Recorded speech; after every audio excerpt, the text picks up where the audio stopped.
গোলা ভরা ধান, গোয়াল ভরা গরু মোষ, পুকুর ভর্তি মাছ আর 5 বউ নিয়ে চাষি বেশ অনেকটা রাজার হালেই দিন কাটাচ্ছিল।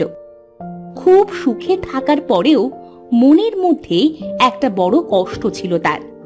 চাষিকে চিন্তা ভাবনায় ডুবে থাকতে দেখে তার 5 বউ এলো তার কাছে।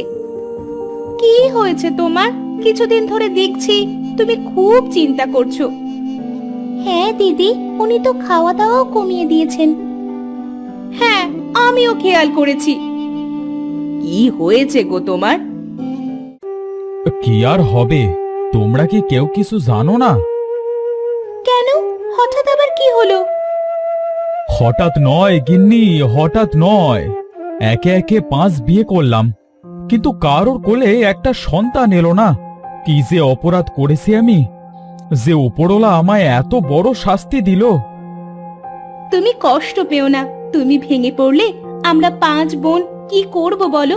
যেন আমরা কষ্ট না পাই, তাই তুমি বাইরের কোনো মেয়ে বিয়ে না করে এক এক করে আমাদের 5 বোনকেই বিয়ে করলে। আজ আমাদের জন্য তুমিও কষ্ট পাচ্ছ।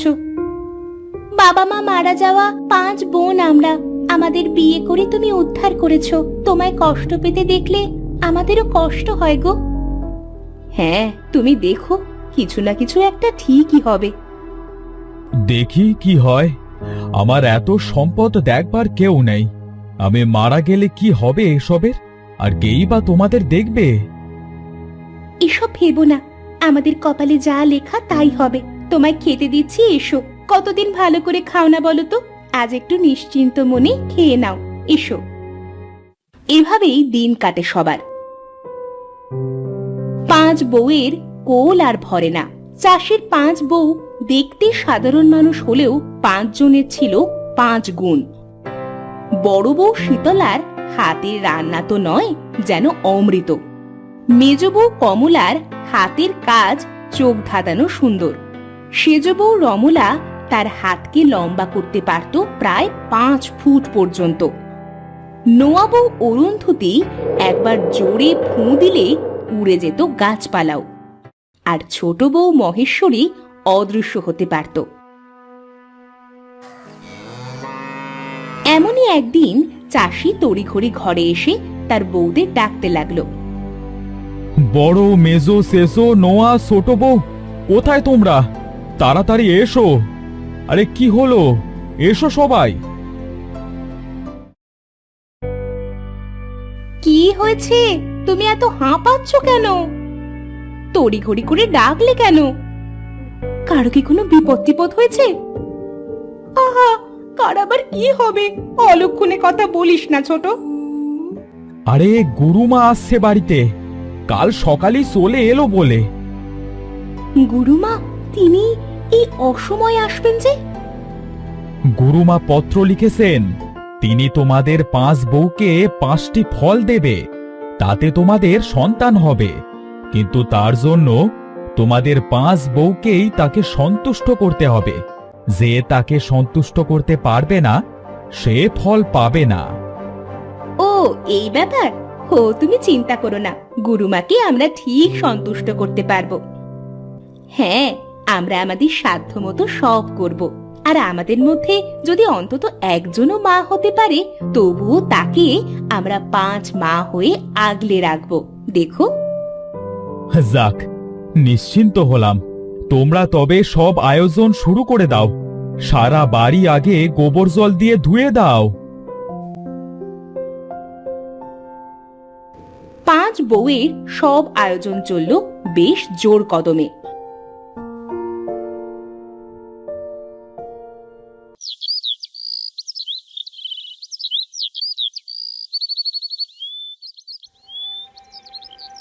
সকাল হতে না হতেই গুরুমা এসে হাজির। গুরুমা, আপনি এসেছেন। আপনি ছাড়া আমাদের কেউ রক্ষা করতে পারবে না। হ্যাঁ গুরুমা, আমাদের সাহায্য করুন। আমি সব জানি, তাই এখানে এলাম 5 মহাফল নিয়ে। কিন্তু সেটা পাওয়ার যোগ্য তোমরা কিনা তা আগে আমাকে যাচাই করতে হবে 5টা পরীক্ষার মাধ্যমে। বলুন গুরুমা, আমাদের কি পরীক্ষা দিতে হবে? আমি এসেছি দূর থেকে, আমাকে রান্না করে খাওয়াতে হবে। যার খাবার আমার সবচেয়ে বেশি ভালো লাগবে সেই পাবে প্রথম ফল। বেশ গুরুমা, আপনি বিশ্রাম নিন, আমরা আপনার খাবার ব্যবস্থা করছি।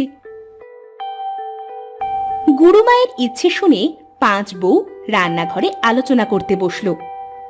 দিদি, তুমি বরং রান্না করো, তুমি তো আশ্চর্য সুন্দর রান্না করতে পারো, প্রথম ফল না হয় তুমিই পাও। বেশ বোন, আমি তবে রান্না করব। বড় বউ মনোযোগ দিয়ে বেশ অনেক রকম পদ রান্না করলো। গুরুমা বেশ তৃপ্তি সহকারে তা খেয়ে প্রশংসায় পঞ্চমুখ। বাহ বাহ, এ তো একেবারে অমৃত, এ তো কোনো সাধারণ রান্না নয়। কে রেঁধেছে এসব? এইসব বর্দি রান্না করেছে। বাহ বাহ, বেশ, তবে প্রথম ফল তোমার হোক। এই নাও এই ফল, এটা আজ রাতে খাবে। আচ্ছা গুরুমা। এবার কি পরীক্ষা গুরুমা? আমার সাধের মূর্তি ভেঙে গেছে, যে এটাকে জোড়া লাগাতে পারবে দ্বিতীয় ফল সেই পাবে। গুরুমা এবার একটা আধ ভাঙা মূর্তি বের করলো আর বাকি 4টে বউয়ের হাতে দিল। তারা 5 জন আবার আলোচনায় বসলো। আচ্ছা মিষ্টি, তোর হাতের কাজ তো অনেক সুন্দর, এবার না হয় তুই এই কাজ করবি। বেশ, তবে এই কাজ এবার আমিই করব।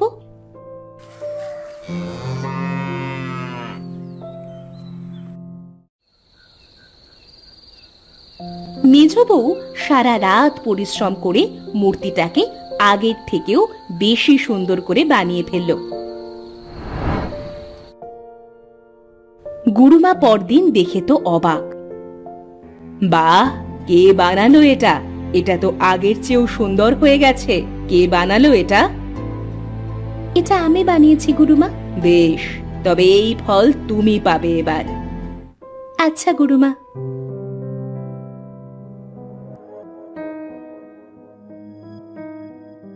গুরুমা দুপুরের দিকে কতগুলো তুলো নিয়ে বসলো চরকা কাটতে। 5 বউ গুরুমার পাশেই বসে রইল। হঠাৎ কিছুটা তুলো উড়ে গেল আর পাশের বিশাল বড় মগডালে গিয়ে সেই তুলো আটকে গেল। এই যা, তুলো তো উড়ে গেল, কিন্তু অত বড় গাছ থেকে তুলো কে পারবে? যে গাছ না কেটে তুলো আনতে পারবে পরবর্তী ফল আমি তাকে দেব। আমি আমার হাত অনেক লম্বা করতে পারি, আমি এক্ষুনি এনে দিচ্ছি গুরুমা। হাত লম্বা করে সেজ বউ সেই তুলো নিয়ে এলো। এই নিন গুরুমা, আপনার তুলো। অসাধারণ সেজ বউ, বেশ, তবে পরবর্তী ফল তুমিই পাবে। গুরুমা, পরবর্তী পরীক্ষা কি হবে? আমি শুনেছি এ গাঁয়ের জমিদার নাকি সকলের টাকা আত্মসাৎ করে। তোমাদের মধ্যে ধরা না পড়ে যে আসল খবর আনতে পারবে তাকেই দেব পরের ফল। 5 বউ আবার আলোচনায় বসলো। এই মহেশ্বরী, তুই তো অদৃশ্য হতে পারিস, এই কাজ তুই ছাড়া আর কেউ ভালো মতো করতে পারবে না। শুনেছি জমিদার বাড়ি ঢোকাটাই ঝামেলা, কড়া পাহারায় থাকে প্রহরীরা। বেশ, তবে আজ আমিই যাব।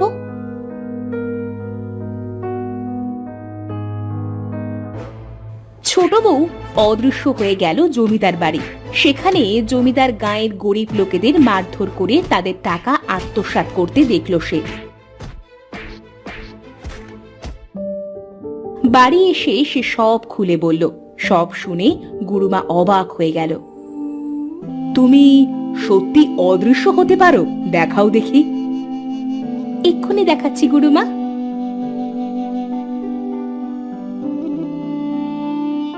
বাহ, অসাধারণ প্রতিভা। বেশ, পরের ফল তুমিই পাবে ছোট বউ, এই নাও। আর আমার পরবর্তী পরীক্ষা হবে সবচেয়ে কঠিন।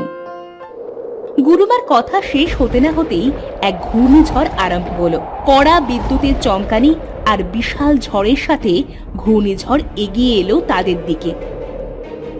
কি ঝড় শুরু হলো! এই যে ঘূর্ণিঝড়, একবার বাড়ির উপর এলে সব ভেঙে ছুটে যাবে যে। বেশ, তবে এটাই আমার শেষ পরীক্ষা। যে এই ঝড় থামাতে পারবে সেই পাবে পরের ফল। সে কি, ঘূর্ণিঝড় আবার থামাবে কে? এ তো প্রকৃতির সৃষ্টি।